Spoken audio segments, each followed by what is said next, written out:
रायबरेली में जेठ की पूर्णिमा पर रविवार को गंगा स्नान के लिए भक्तों की भारी भीड़ उमड़ी। भोर से ही स्नान करने का सिलसिला शुरू हुआ, जो दोपहर तक चलता रहा। भक्तों ने स्नान करने के बाद घाटों के समीप मंदिरों और शिवालयों में पूजा आरती की और सुख समृद्धि की कामना की। ऊंचाहार सरेनी के अलावा डलमऊ के गंगा घाटों पर सबसे ज़्यादा भीड़ रही। जिले के ही नहीं, अन्य जनपदों फतेहपुर, सुल्तानपुर के लोग घाटों पर पहुंचकर सुबह से ही लोग हर हर गंगे के जयकारों के साथ गंगा में डुबकी लगाई। गंगा तट पर स्थित शिवालयों और मंदिरों में पूजा अर्चना कर मन्नत मांगी। अपने तीर्थ पुरोहितों और दीन दुखियों को दान दक्षिणा कर पुण्य की भागीदारी बने। इसी तरह सरेनी के रालपुर, गंगासो और ऊंचाहार के गोकना समेत अन्य घाटों पर भक्तों ने आस्था की डुबकी लगाई।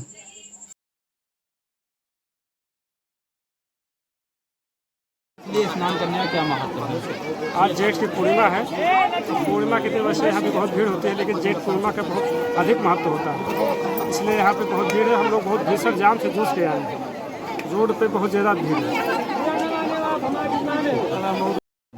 हर पूर्णिमाओं से सबसे सर्वोत्तम मानी जाती है। आज कबीर जयंती भी है, सर्वार्थ सिद्धि योग भी है। 6 ग्रह इकट्ठा होने पर ये जेठी पूर्णिमा का स्नान करने का 12 पूर्णमासी का फल होने का फल प्राप्त होता है। इसलिए जेठी पूर्णिमा का सबसे बड़ा महत्व होता है और महत्व होता है।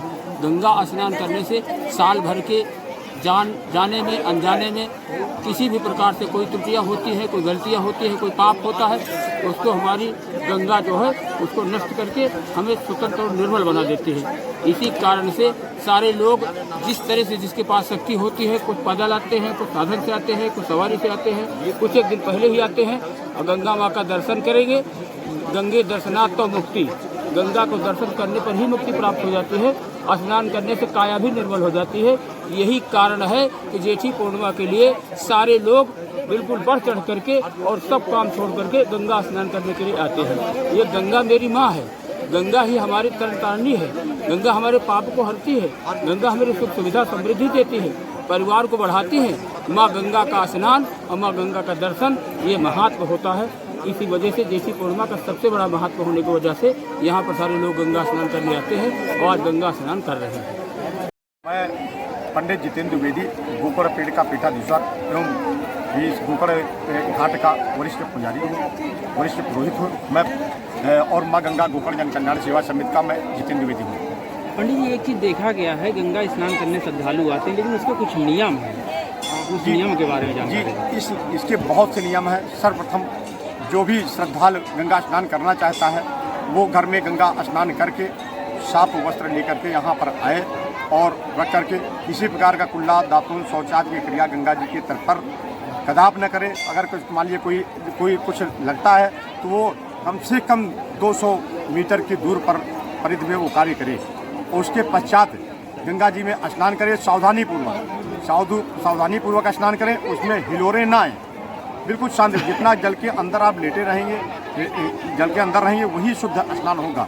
आप हाथ पैर चला रहे हैं, माँ को लात मार रहे हैं, तो ये स्नान नहीं होता है। गंगे तो दर्शनार्थ मूर्ति, अगर आप दर्शन मात्र से मुक्ति होती है। आप स्नान करना चाहते हैं तो श्रद्धापूर्वक स्नान करिए। आप जैसे देख रहे हैं लोग कूद रहे हैं, उछल रहे हैं, माँ को लात मार रहे हैं, ये बिल्कुल स्नान की परिधि में कदाप नहीं आता है। और गंगा जी में सिर्फ पाप धोएं, गंदगी नहीं। गंदगी तो किसी प्रकार की नहीं होनी चाहिए। जब मैल आपका शुद्ध होगा, मन आपका पवित्र होगा, तो निश्चित ही आप गंगा स्नान के पात्र होंगे। आप देखते होंगे कि लाखों श्रद्धालुओं ने गंगा स्नान किया, तो उसमें से कुछ ही लोगों का भला होता है। कुछ लोग कई बार स्नान करते कहते हम तो गंगा स्नान करने गए, हमारे तो पाप कटे ही नहीं, हमारी ये मनोकामना पूर्ण नहीं हुई। जब आप उसके नियम कानून नहीं मानेंगे, जैसे आप कहा गया कि आपको बाएं चलना है, इतने स्पीड में चलना है, आप दाहिने कटेंगे, आप हाई स्पीड में चलेंगे, तो दुर्घटना तो निश्चित ही स्वाभाविक है। जबकि शासन प्रशासन पूरा लगा रहता है। अब आप देख रहे हैं लोग नहीं मान रहे हैं, ज़बरदस्ती जा रहे हैं। अब माइक लगा हुआ है कि आप गहरे जल में स्नान न करें, खतरा हो सकता है, आप अपनी एवं अपने सामान की सुरक्षा स्वयं करें, कूड़ा कचरा ना फेंकें। ये पतित पावनी माँ गंगा है, जिसको हम लोग जल नहीं कहते, अमृत कहते हैं। इसके अमृत मात्र से ही, दर्शन मात्र से ही हम लोगों के पाप नष्ट हो जाते हैं। आप सारे जल को देखिए, आप चाहे तालाब का हो, चाहे आरओ का पानी हो, आप बोतल में रख दीजिए, साल 6 महीने 2 साल में वो खराब हो जाता है। लेकिन आप हजारों वर्ष इसको रख दीजिए, जबकि इतना प्रदूषित होने के बावजूद भी जल, आप हजारों वर्षों बाद भी आज ये जल प्रदूषित नहीं होता है, एक भी कीड़े नहीं पड़ते हैं। आप रख करके कोई भी चाहे जो भी नास्तिक हो, जो नहीं मानता, वो भी करके देख लेगा, तो उसको निश्चित ही अनुसरण हो जाएगा कि नहीं, वास्तव में माँ गंगा है।